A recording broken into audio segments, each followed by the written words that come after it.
Good morning, everybody. It's a real pleasure to be here with you today. My name is Gita Kothari. I'm the OECD Accession Coordinator. And it's a pleasure to talk today to you about the next step for Thailand in the accession process and the preparation of the initial memorandum. And I understand that many of you will be involved in that process. I'm joined here today by Natalie Limbasan, the head of the Accession Coordination Unit at the OECD, and Akane Nozawa, the accession advisor, and you'll hear from them a little bit later on. At the OECD, we're delighted to have Thailand on the track to OECD accession and OECD membership. This builds on a collaboration that spans over 2 decades, which has included 2 comprehensive country programs. The opening of accession discussions was a historic decision that aligns with the OECD's strategic priority to strengthen its engagement with Southeast Asia and the Indo-Pacific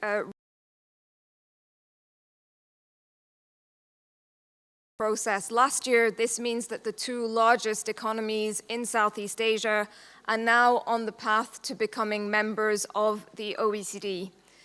Indonesia and Thailand join a group of 6 other countries. We have 3 countries from Latin America, Argentina, Brazil, and Peru, and 3 countries from Europe, Bulgaria, Croatia, and Romania. So we now have 8 countries on the accession track.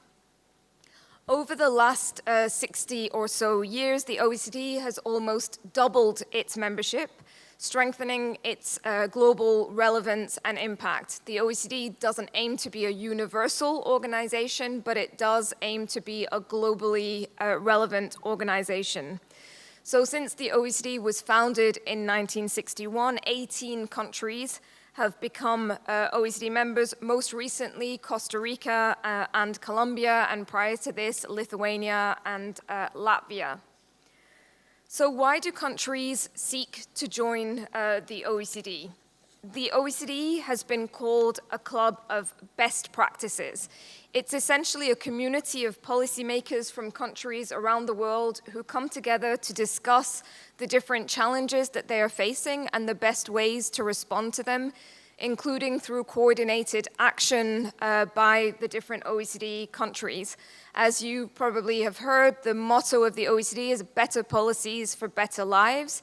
It's about countries trying to find the best way to respond to challenges which are shared across borders.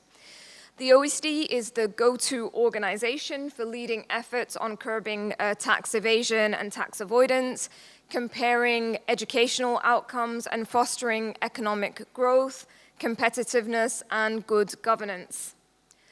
What's unique about the OECD compared to many other international organizations is its evidence-based and technical approach.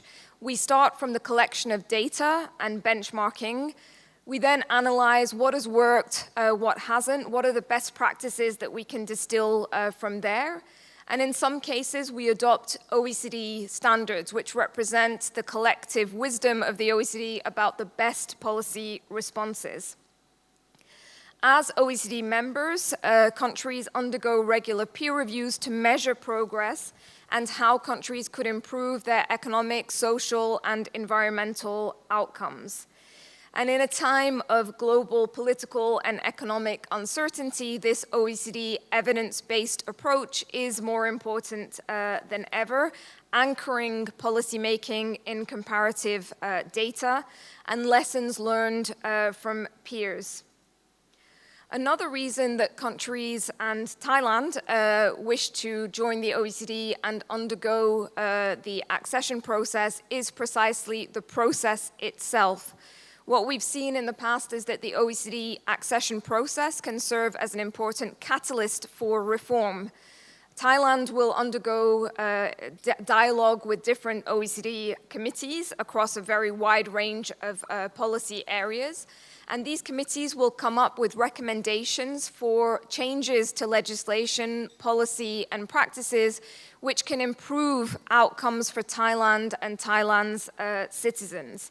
These issues will include core economic issues, but they also include issues like education, skills, and health, which are important for outcomes for individual citizens. The reviews and the accession process will seek to ensure that economic growth is both inclusive and sustainable, and that it delivers improved outcomes for the people.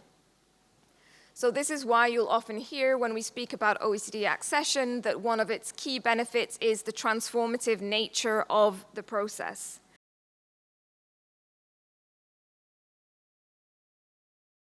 Accession and membership of the OECD has supported its own growth path through the alignment with OECD standards and best practices.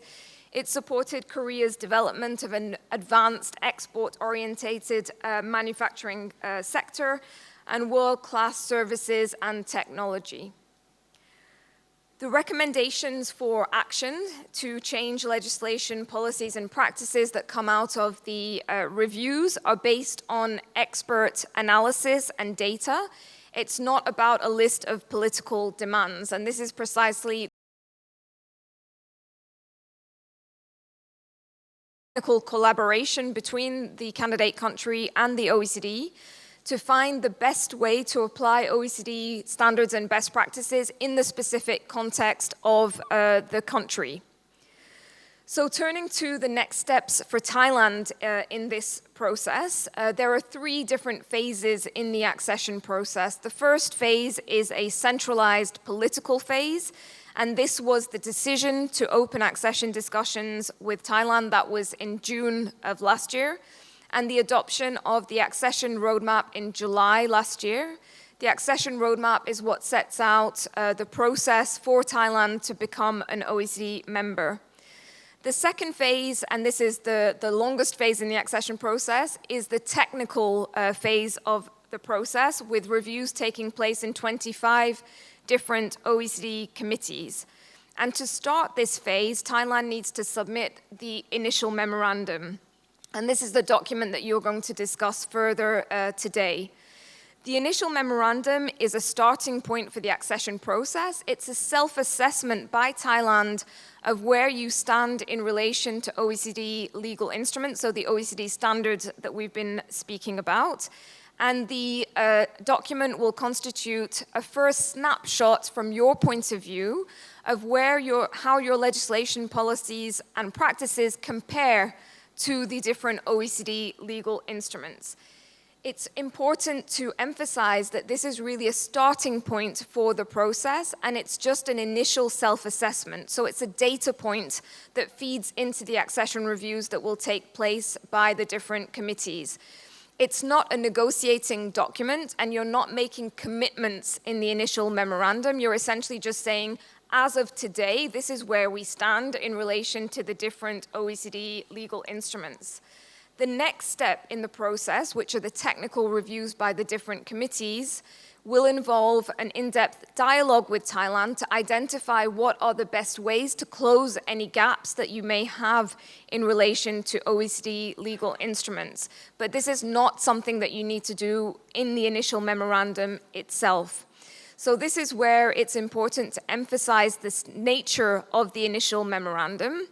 While it's important to be comprehensive and it's important to do the necessary analysis, it doesn't need to be perfect, and it doesn't need to constitute essentially Thailand's commitments in terms of closing possible gaps with OECD legal instruments. So once the initial memorandum is submitted, there we start the phase of the technical reviews. Natalie will speak a little bit more about that, but as I mentioned, it will be an in-depth and iterative dialogue and collaboration with the different OECD committees, which are composed of expert policymakers from all 38 OECD member countries. And the aim, as I mentioned, is really to find a set of tailored recommendations in each policy area about how Thailand can move closer to OECD standards and best practices with the aim of improving outcomes. At the end of those technical reviews, once all of the committees have said that Thailand has made sufficient progress, there's again a political moment where the OECD Council, composed of the different members, will make a decision to invite Thailand to become an OECD member. So to close, let me wish you a very successful meeting today and a workshop on the initial memorandum. And let me emphasize that the OECD Secretariat and myself personally, we stand ready to support you and guide you through this process, which has an enormous potential to support Thailand in the process of structural reforms. Structural reforms which are even more important, I would say, today, given the current global context with a lot of uncertainty.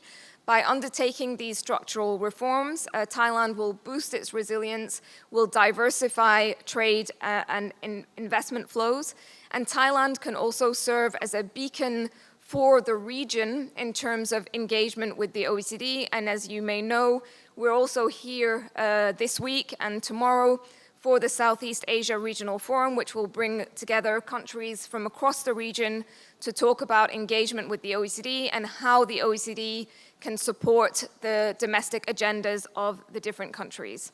So thank you very much. We look forward to working together with you, and let me hand over to Natalie. Thank you very much. Good afternoon, everybody. Thank you very much for your participation. It's a pleasure for us to be in Bangkok this week, and it's a pleasure for us to meet the faces of those people who will in part be working on the initial memorandum over the period of the next few months. Gita gave you a brief introduction of the process as a whole. She spoke about the different phases in the process, and what I will now focus a little bit of time on is the content of the initial memorandum itself. I will try to go slowly. I believe we don't have translation, but we have provided the slides in Thai. So the first slide that you see here shows the different phases of the process that Gita set out. The initial memorandum phase is highlighted because we have completed the first political phase of the process through the decision of our council and through the adoption of the roadmap. The initial memorandum phase is, of course, what we will be discussing in a little bit more detail now. So the initial memorandum will set out Thailand's initial self-assessment of the alignment of its legislation, policies and practices against all of our OECD legal instruments, to the extent that those instruments apply to all our members. This means it's not quite the totality of our legal instruments, but very nearly there. Some of our instruments only apply to some members because they are relevant only to specific policy areas in which not all countries may be active, for instance, nuclear energy. Importantly, the initial memorandum, because it covers practices as well as legislation and policies, means that you will set out in your explanations not only what Thailand has in the books, but also what is being done in practice. And even though we say that the initial memorandum is a self-assessment, and as you heard from what Gita said, it is not a step that Thailand takes alone. The OECD Secretariat will be working very closely with you throughout its preparation, and I'll also talk a little bit more about what that means in terms of concrete steps as we go along. So the drafting of the initial memorandum is an important step in the process because it will allow Thailand to become familiar with the various OECD legal instruments and also to consider what competences the different areas fall under. This will really require working across different line ministries and also working with different agencies because there are many areas of responsibility that are cross-cutting. And one point that I'd like to emphasize that Gita already mentioned is that the initial memorandum is really only a starting point. It's one resource, essentially an information resource, among many others that the OECD Secretariat and its committees will use to collect information in order to then conduct their technical reviews, which form the core of our process. Now, as you will be aware, the initial memorandum is based on our legal instruments, and we have different types of legal instruments. There are currently over 250 of them in total, and they reflect different types or different nature of instruments. We have decisions which are adopted by our council, so our governing organ, and they are legally binding on all members except those that abstain at the time of their adoption. They set out very specific rights and obligations, and they may also often contain monitoring mechanisms because they are binding in nature. As examples, you may have heard about the codes of liberalization, which is probably our most prominent example. A second category of instrument also adopted by our council is recommendations. Recommendations are not legally binding. However, they do represent a strong political commitment to the principles that they contain, and also entail an expectation, therefore, that adherents will do their very best to implement them. Recommendations are our largest category of instruments, and because of this expectation, it is also why there is quite a significant review against recommendations as well as decisions as part of the accession process. So those are the two types of instruments that are adopted by our Council. Another type of instrument that you see on the slide is declarations, which is one type of substantive outcome document. They are adopted by the adherents, which partake normally in a specific event. So for example, ministerial meetings of a committee or specific events, there might be the adoption of a declaration. Another type of legal instrument that is adopted within the auspices of the organization, but is not one of our own legal instruments as such, are treaties that are negotiated within the framework of the OECD. One very prominent example is the Anti-Bribery Convention.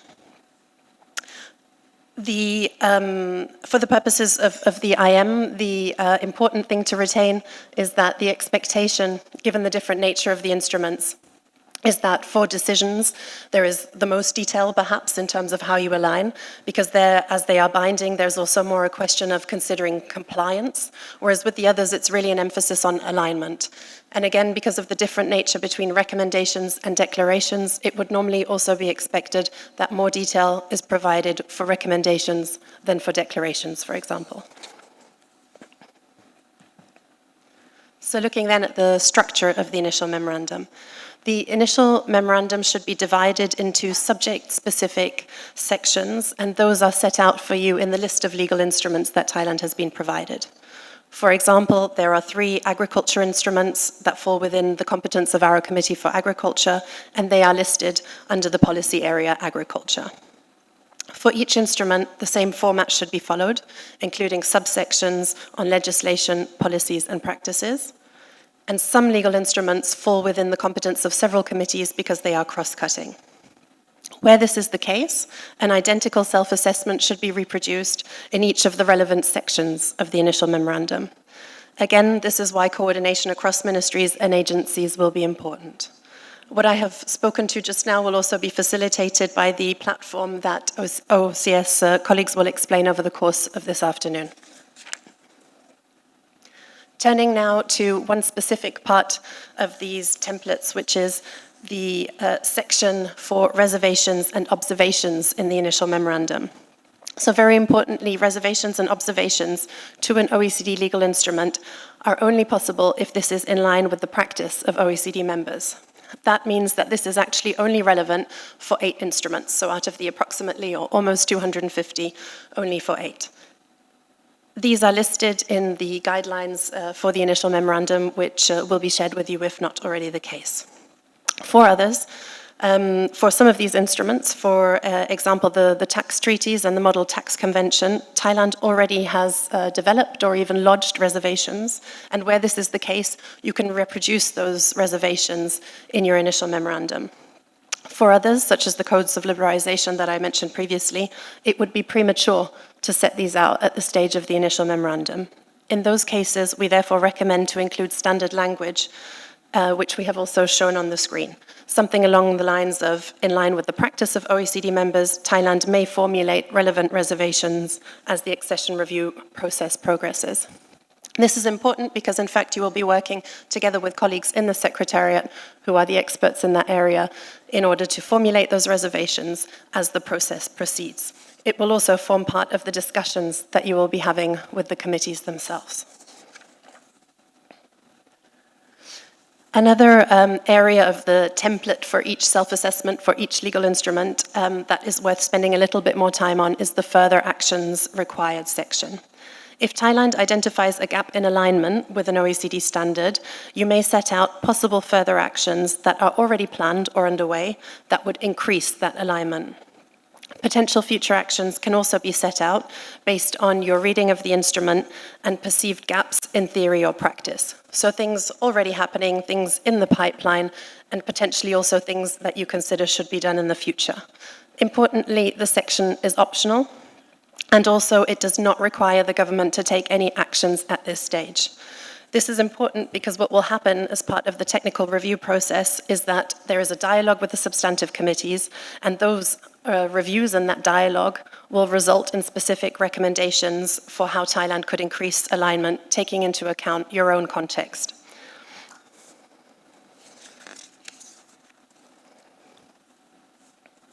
What you see here is a possible template for self-assessment, which capsulates all the different subsections that I mentioned. So at the very outset, you have the instrument title and the instrument number or code, as well as, importantly, initial summary of how you consider Thailand's alignment. And essentially, there are three options. There's the option of fully aligned with the instrument, the option of aligned with the instrument, but further actions are either required or proposed, and thirdly, where you consider that you are not aligned with the instrument and further actions will be required.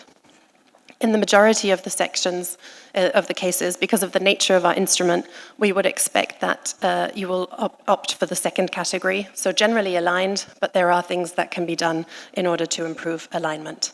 We don't expect in many cases for Thailand to conclude that it is not aligned, because in general, again, given the nature of our instruments, there will normally be things where you can find convergence within the content of our instruments. In a similar manner, full alignment will probably also be rare, because very often our instruments are quite aspirational in nature overall. If you are an adherent to an instrument, it's also recommended to refer to this right after the summary. And as I just discussed, if there are any proposed reservations or observations, to the extent that's the case for specific instruments, that should be set out, and the same for any further actions. Again, there will be a specific way of doing this within your platform, which we will hear a little bit about later, but this way you can see how it looks for all accession countries as well. Moving on to some tips and tricks for preparation of the initial memorandum, therefore. The self-assessments should set out each of the pillars or provisions, benchmarks within the content of each instrument in order to follow a logical order to the extent possible. So this means under each of legislation, policies, and practices, showing a correspondence to the specific content of the instrument is really recommended. It doesn't mean that individual provisions have to be listed. It can mean grouping them. And following the structure of the legal instrument will also help ensure that your self-assessments correspond as closely as possible to the comprehensive content that is covered within each one. Depending on the specific legal instrument and content, it also means that the self-assessment in respect of some benchmarks or parts of the instrument will consider only legislation, some may be only policies. It doesn't mean that for every part of the instrument you need to have something to say under each of the categories. Now, for instruments in certain areas, such as environment and chemicals, rather than proceeding with the template for the self-assessment instrument by instrument, it's possible to group the self-assessment by themes. There aren't many instruments where we recommend this, but again, this is something that we set out and that the Office of the State Council team who are coordinating this will point out to you. In other areas, you might find that there's repetition across sections. Where you find that that's the case, please don't feel that you have to reproduce the text, but use cross-referencing in order to refer to what has been said that's still relevant for another instrument as well. Moving on then to how the Secretariat will work together with Thailand in this phase of the initial memorandum. So we will work very closely with you, as we have said. We will also keep you informed of any changes to our legal instruments, because the development of our standards is dynamic. It's one of the core things that the organization does. And to give you an example of that, this week we adopted a new instrument on illegal fishing, which is in fact our first instrument in the area of fisheries policy. A first model self-assessment is normally shared with the Secretariat at the beginning of the process, so that the format, level, and the content in terms of the amount of detail can be agreed before the rest of the line ministries start to get to work. Thailand has already completed this step and has shared a number of self-assessments with us in the area of regulatory policy. We have provided feedback, and we therefore have already the first models to go. Now, it's recommended that for other sections, we start preparing by policy sections, so not anymore instrument by instrument, but full policy sections, and that these are shared with the Secretariat as soon as possible. Once a final and complete draft of the initial memorandum is ready, the Secretariat will review the whole document one more time, mainly to focus on consistency at that stage, rather than to make granular comments. And it will be time to submit formally on behalf of Thailand the initial memorandum. This is important, as we said, because that is actually the trigger which starts the multi-year review process within the technical committees. Another slide, therefore, on the flow of work. What it means is that the process starts with the relevant Thai ministries and agencies preparing their part of each section that is assigned to them, which will be the case via the platform, incorporating the use of artificial intelligence, as you will have already heard in the introduction, and some sections will require input from multiple agencies. The Office of the State Council will then conduct a further review before the draft is sent to the OECD Secretariat. Within the Secretariat, what we do mirrors more or less what Thailand does, because within the Legal Directorate, we will be reviewing the draft and providing comments from a horizontal perspective, and we will be sharing the drafts with our experts in the different technical areas also for their comments. As interlocutors of the Office of the State Council, we will therefore provide the consolidated OECD comments back to the Office of the State Council. In most cases, one round of comments on the draft should be sufficient. That means that when you receive the comments, it's really for you to see to what extent will you integrate them within the timeline also that you are allowing yourself, and then we would move to a final version for the final consolidated draft.